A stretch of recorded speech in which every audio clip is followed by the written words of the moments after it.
66 करोड़ लोग। अरे आप मुझे काहे रोक रहे हैं अनुराग भाई? नहीं, मैं रोक नहीं रहा। आज आप क्यों मुझे विवादित बोलेंगे? तो जाऊं उसके बाद विवादित बोलने वालों का इलाज होता है, चौराहे पर पोस्टर लगता है। तुम कुछ नहीं कर सकते। विवादित बोलने वालों का इलाज होता है, चौराहे पर पोस्टर लगता है। योगी जी की सरकार में ठीक। अरे लग जाएगा चौराहे पर पोस्टर, फिर रोते घूमेंगे, फिर रोते घूमिएगा, चौराहे पर पोस्टर लग जाएगा। पंचर की दुकानों से वसूली कर लेते हैं हम लोग। ये गलत है। गुंडागर्दी और आतंकवाद फैलाने वालों की पंचर की दुकानों से वसूली कर लेते हैं। ये आप बड़े सभ्य हैं और ये डिबेट चौराहे पर पोस्टर लगवाते हैं दंगाइयों का। विनोद बंसल दंगाइयों का पोस्टर चौराहे पर लगवा देते हैं हम लोग। विनोद बंसल चौराहे पर टांग देते हैं दंगाइयों का पोस्टर। ठीक है। और पंचर की दुकान बेचकर वसूली करते हैं। पंचर की दुकान बिकवाकर, पंचर तक की दुकान बिकवा देते हैं मैं दंगाइयों आता हूँ की। आपके पास। शरद जी शांत हो जाइए। विनोद बंसल पंचर तक की दुकान बिकवा देते हैं, वसूली करा देते हैं। विनोद बंसल जी, अगर किसी को साक्ष्य छुपाने होते तो इनेमल पेंट से छिपाता क्या? में मत रहना। 70 सालों में अच्छे अच्छे साक्ष्य मिटाए जा सकते थे अगर वहां साक्ष्य मिल रहे हैं। वही तो ये देखते रहिए। संभव है क्या कि इलाज हो सिर्फ गया, इनेमल ठीक पेंट से से, उसे इलाज छिपा होगा। दिया गया हो? अनुराग जी मैं बोलूंगा तो सही, लेकिन आप इस बात का आश्वासन देंगे कि कोई बीच में इंटरप्ट नहीं करेगा। हाँ, लेकिन आप क्योंकि थोड़ा देखिए सभ्य रहिएगा, सभ्य रहिएगा। नहीं, बोलिए। मैं इनकी तरह सभ्य नहीं रहता जी। मैं सभ्यता के साथ ही बात करूंगा निश्चित रूप से। मैं ये कहना चाहता हूं, देखिए कि जो संभल का सच है वो दुनिया के सामने है, और जो कानूनी प्रक्रिया है उसका पालन सब लोग कर रहे हैं। आखिरकार एक वर्ग विशेष को ही, इस जिहादी मानसिकता को ही आखिरकार क्यों इससे चिढ़ होती है?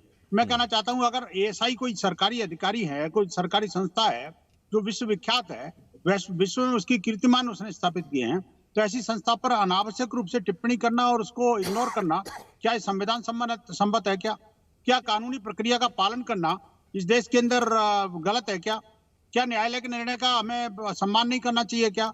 मैं कहना चाहता हूं, देखिए कि जो साक्ष्यों के साथ छेड़छाड़ हो रही है कि नहीं हो रही, ये निर्णय करने का काम सरकार का। निर्णय कीजिए, लेकिन ये इस निर्णय की नौबत आज क्यों आई? आपत्ति इस पर है। रंग रोगन इससे पहले भी कई बार रमजान से पहले हो चुका है, इस बार ही आपत्ति क्यों? अनुराग जी इस बार आपत्ति इसलिए है क्योंकि साक्ष्य सामने आ गए, मामला कोर्ट में आ गया, कोर्ट के विचाराधीन है। मामला जब न्याय संगत है और न्याय में विचाराधीन है तो आखिरकार कोर्ट का निर्णय होगा ना जी। वो प्रॉपर्टी के कोर्ट के कब्जे में है, कोर्ट ने उसको एएसआई को दे रखा है, एएसआई को सर्वे करने के लिए बोला है, एएसआई को अधिकृत कर रखा है। तो एएसआई को जब अधिकृत कोर्ट ने कर रखा है तो आपको उस पर विश्वास करना पड़ेगा ना जी। आप कानून से बाहर तो नहीं है। ये तो नहीं कि आप बैरिस्टर अगर आप इंग्लैंड से करके आए हैं डिग्री, तो आप कानून का भी सम्मान नहीं करेंगे। अगर आप इस्लाम को मानने वाले हैं, मुसलमान हैं, कुछ जिहादी मानसिकता से ग्रसित हैं, तो आप इसको कोर्ट का सम्मान नहीं करेंगे। एएसआई की रिपोर्ट को भी आप उसको इग्नोर कर देंगे और सब जो सर्वे को भी रोक देंगे। ये तो नहीं चलेगा। ये देश है, ये भारत है, संविधान के साथ चलेगा। सीरिया नहीं है, पाकिस्तान नहीं है, बांग्लादेश नहीं है। इस बात को समझ लीजिए। जहां तक इस बात का सवाल है कि आखिरकार 30 साल पहले क्यों नहीं हुआ, 20 साल पहले क्यों नहीं हुआ, 50 साल से क्यों सो रहे थे? भैया जब जागे तब सवेरा। अब हमारा काम है, हम न्याय संगत तरीके से अपने देवादिदेव भगवान की जो हरिहर भगवान की जो मंदिर है उसको पुनः प्राप्त करके रहेंगे। ये हमारा संकल्प है, हिंदू समाज का संकल्प है। कानूनी तरीके से लेंगे, कानूनी तरीके से लेंगे। और ये देखो, ये बिल्कुल करते हैं हम, कोर्ट नहीं का तो फिर सम्मान आप करते हैं। अब इसके अंदर कोर्ट का सम्मान कहाँ रह गया? आप तो धमकी दे रहे हैं। मैं एएसआई को कुछ नहीं मानता। अरे धमकी दे रहे हो, हम एएसआई को नहीं मानते। एक तरफ करो, ये भी कोर्ट का करेंगे, सम्मान वो भी करेंगे। अगर कोर्ट का सम्मान करेंगे तो फिर आप इस तरह के भाषा का प्रयोग मत कीजिए। ठीक है, आचार्य क्यों नहीं विक्रमादित्य करेंगे? आज भाषा का प्रयोग करेंगे अभी। मैं कहता हूं, ठीक है। देखिए ये हमारा ठीक है, समय रहा तो बताता हूं। आचार्य विक्रमादित्य को लाते हैं। आचार्य विक्रमादित्य, ये कहा जा रहा है मुस्लिम पक्ष की ओर से कि अयोध्या पार्ट 2 की तैयारी कर रही है योगी की सरकार। सवाल ये है कि अगर वहां साक्ष्य थे तो क्या इनेमल पेंट से छिपाए गए? जिस तरीके से एएसआई ने कहा कि बड़े बदलाव किए गए, मस्जिद कमेटी एएसआई की बिना परमिशन के वहां बदलाव करती रही, रंग रोगन करती रही। आपको नहीं लगता कि इसका संज्ञान बहुत पहले ले लिया जाना चाहिए था? 2017 से योगी सरकार है, 2012 से लगातार एएसआई कंप्लेंट कर रही है, दस्तावेज उपलब्ध हैं कि हमको मस्जिद उस परिसर के अंदर घुसने नहीं दिया जा रहा है। ये फैक्ट है। अगर कोई यहाँ कोई दिक्कत है तो एएसआई में जाके लिखे। और मैंने जहां तक अपने पूरा देखा और कई बार लगातार हम इस पे 3-4 महीनों से डिबेट पे कर ही रहे हैं। और ये आर्कियोलॉजिकल अंदर शिकायत कर रहा है कि उसे 2012 घुसने नहीं दिया गया। घुसने नहीं दिया गया। कमाल की बात कर रहे हैं आप। ये सत्य बता रहा हूं मैं, सत्य बता रहा हूं, हुई सत्य बता रहा हूं। तो कोर्ट में जाना चाहिए, कोर्ट में जाना चाहिए। अरे भाई, जो सरकारें थी, आपको पता है कि सरकारों की क्या व्यवस्था रही? ये क्या बात हो गई? सरकारों को सरकार कोर्ट में जाने से कब? अरे मैं आपको दस्तावेज दे रहा हूं कि वो उस जगह पर 1978 से पहले केवल शुक्रवार के दिन एक दिन नमाज उन्हीं होती थी।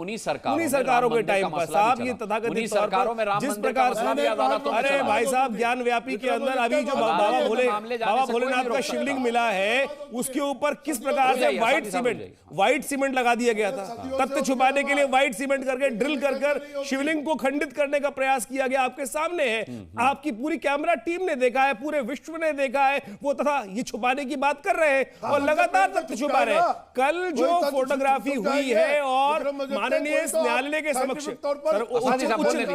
बोलने दीजिए। अरे बोलने से कुछ नहीं होता भाई साहब, आप सुबह शाम तक बक बक बक करते रहते हो, बाग देते रहते हो, कुछ ना होने वाला उससे। आपके हार होनी निश्चित है, सत्य सामने आएगा। आप तो ईमान वाले हो ही नहीं। मैं तो कह रहा हूं उस खुदा की बात भी नहीं रखते। मैं कह रहा हूं खुदा की बात नहीं मानते। अरे असादी साहब रुक जाइए, असादी साहब रुक जाइए। खुदा ने ऊपर कहा ईमान वालों समझो, ईमान वाले समझो, किसी की जमीन पे कब्जा मत करो। अरे आप तो ईमान वाले भी नहीं हो भाई, आप तो ईमान वाले भी नहीं हो, आप तो ईमान वाले भी नहीं हो। मैं तो कह रहा हूं आप तो ईमान वाले भी नहीं हो। आपने कहा 2012 से एएसआई परेशान है कि भाई उसको वहां घुसने नहीं दिया जा रहा। 2014 से केंद्र में नरेंद्र मोदी की सरकार है और 2017 से उत्तर प्रदेश में योगी आदित्यनाथ की सरकार है। ऐसा मैं आपको बहुत सारे फैक्ट दे देता हूं, इतने सारे तथ्य हैं कि कहां के फैक्ट आएंगे। ये तो भगवान उस वक्त झगड़ा हो गया वहां पर, और जो एक कोर्ट में केस चला हरिशंकर जैन विष्णु शंकर जैन की वजह से वो तथ्य सामने आ गए। नहीं तो ये तथ्य दिल्ली से 180 किलोमीटर दूर का तथ्य लोग भूल गए थे। कितनी जगह याद रखें, लाखों जगह है जहां पर नाजायज कब्जे किए गए हैं, लाखों जगह है। दिल्ली के अंदर ही चले जाओ, तथाकथित तौर पर मैं कह रहा हूं कुतुब मीनार जाके देख लो, उसके ऊपर ही पोता लिपा पोती कर अपना कुतुब मीनार बना दिया। अरे आप ही के पूर्वजों जिसके नाजायज हालत की बात कर रहे हो, पढ़ा लिखे लोग आचार्य हो, आएंगे। अरे सच्चाई की तो बात करो, पढ़े लिखे तो बात करो। 27 आप कुतुब मीनार को, ताजमहल को क्या कर देते हैं आप लोग? गा रहे हो। अरे तुम हो सुधरने वाले हो नहीं, सुधरे क्यों? हम सुधार देंगे। आपके सामने है। अनुराग जी, सवाल ये है कि एएसआई जो है, मैं मानता हूं कि बीजेपी हो सकता है कि धर्म की राजनीति कर रही है, माना जा सकता है, राजनीतिक पार्टी है, समाजवादी पार्टी करे या फिर बीजेपी करे या कांग्रेस करे, समझा जा सकता है। लेकिन एएसआई तो बीजेपी का अंग नहीं है, वो तो कोई पॉलिटिकल संस्था नहीं है। इस देश की तमाम ऐतिहासिक इमारतें एएसआई के अंतर्गत आती हैं। आप एएसआई की रिपोर्ट को कैसे खारिज कर सकते हैं? और दूसरी बात, आचार्य विक्रमादित्य कह रहे हैं कि पुरानी सरकारों में अदालतों के दरवाजे नहीं खटखटाने दिए गए। समाजवादी पार्टी की सरकार थी इससे पहले। मैं कह रहा हूं देश संविधान और न्यायपालिका से चलता है। पहली बार आपके शो में सुनने को मिल रहा है कि न्यायपालिका का दरवाजा ही नहीं खटखटा सकते आप। अरे भाई साहब, आप लोगों ने चालू कराया ना ज्ञान व्यापी के अंदर मस्जिद, आपने दरवाजे आपने बंद कराए। सरकार है ये, गोमंगला गौरी जी की मूर्ति को आपने वहां पर बंद करा। गोमंगला गौरी जी की मूर्ति की पूजा हो रही थी, नहीं हो रही थी ज्ञान व्यापी के अंदर, उसके बाद बंद किसने करवाया? बैरिकेडिंग किसने करवाई? आपकी सरकारों ने करवाई ना, आपकी सरकारें थी, मायावती जी की 7 सरकारें थी, उन लोगों ने करवाई। आप उस वक्त मायावती जी की सरकार के थे, तो आप जहां भी जाते हैं हिंदू विरोधी काम करते हैं। पूरा देश जानता है भगवती जी जहां वहां हिंदू विरोधी सत्य है। इनको भगवा पहनने में इनके 10 लग सकते हैं, हरा पहनना इनकी हरी झंडी है। अरे बोलिए, इसको हाईलाइट कर दो भाई, अपना बात हरी झंडी। अरे आप ही को हरी झंडी है क्या? बाकी कोई नहीं बोल सकता क्या? आप कुछ भी नहीं बोले, मैं तो तथ्य दे रहा हूं भाई। आप अनुराग भदौरिया आजकल बहुत डिसिप्लिन हो गए, वो किसी के बीच में नहीं बोलते। अभी जो हो रहा था ड्रामेबाजी, सबने देखी ना क्या कर रहे थे भदौरिया जी डिसिप्लिन हो जाए तो शायद दुनिया सूरत बदल जाएगा। अच्छा ठीक, देखिए भारतीय जनता पार्टी के सपोर्टर कैसी बातें कर रहे हैं कि न्यायपालिका का कोई दरवाजा नहीं खटखटाता था। मतलब आप राजनीति धर्म की राजनीति करते अच्छा बोले अरे वर्षिप एक्ट के अंदर क्या किया गया था आप लोगों ने? वर्षिप एक्ट में यही बनवाया ना आप लोगों ने कि कोर्ट भी नहीं जा सकते आप भाई। अच्छा बात यही करवाया गया आप लोगों ने, ठीक है, पॉइंट हो गया, आपने करवाया ये बात। अनुराग जी इसको भी समेटिए। हाँ देखिए, ऐसी बातें जब लोग करते हैं कि आप न्यायपालिका नहीं जा सकते, न्यायपालिका भी बंद कर दिया गया। एक्ट में लिखा है, देश का संविधान भी बंद आप लोगों ने क्या बातें कर रहे हैं? आप कैसे डिबेट कराना, मैं चला जाऊंगा। क्यों नहीं कर रहे? मैं क्यों नहीं करवाया? बोलने में क्या आप यहां पे बोला भाई, आप ऐसे डिबेट कराइए, मैं नहीं करूंगा। ऐसी डिबेट नहीं हुकूमत है क्या आपकी? अनुराग जी मतलब बोल भी नहीं सकते। आपकी बात खत्म नहीं हो जाएगी। भगोड़े भरेंगे। अरे भैया हरे रंग का कलेश ही है, बात जा रही है भाई। भगोड़े भाई लड़ कोई मैं नहीं मैं आपको पूरा मौका दे रहा हूं। आप नहीं चुप जो बात सत्य है, जो बात सत्य नहीं, सत्य को कितनी बार दोहराएंगे भाई? वर्षिप एक्ट के अंदर कहा गया नहीं कहा गया कि कोर्ट के अंदर नहीं जा सकते। 5 बार दोहरा रहे हैं, 5 बार दोहरा रहे। ठीक है, शलभ मणि त्रिपाठी जी, शलभ मणि जी क्लोजिंग कमेंट। जी देखिए मैं देख रहा था कि मैं बोल रहा था तो मेरी आवाज आपने दबा रखी थी शायद, मुझे नहीं, interrupt आपकी करने का आवाज मौका नहीं दिया, पर उनको हम खूब किसी मौका की आवाज देते नहीं हैं। दबाते ये सर, भी ठीक ना नहीं मैंने है। अनुराग नहीं, ये भी भदौरिया ठीक की आवाज नहीं है। दबाई, लेकिन वो देखिए, मैं अपनी कहता हूं ना, मर्जी से गए। नहीं आपने उनको मौका दिया, उनको आपने मौका दिया, हम लोग को मौका नहीं देते। हम जब बोलते हैं जिनको तो आप हमारी आवाज देखिए दबा जिनको देते हैं, मौका बंद दिया कर वो देते भी हैं। नाराज लेकिन होकर चले मैं कह रहा गए, हूं और ना, जिन नहीं, और आप भी नाराज हैं। चलिए बोलिए। ऐसी है, उनकी हरकतें ऐसी है, उनकी हरकतें ऐसी है। काशी विश्वनाथ पे हमला हुआ, आपको भी पता है, संकट मोचन के भीतर में हमला हुआ था।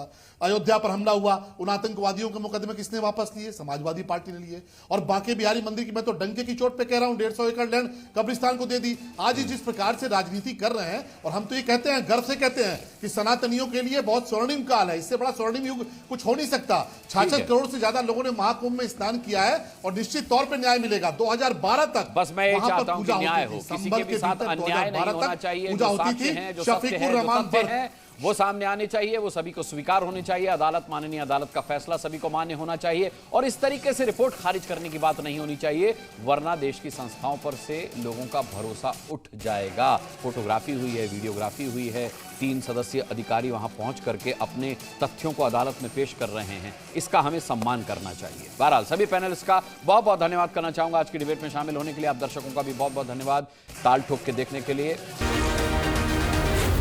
जी न्यूज़।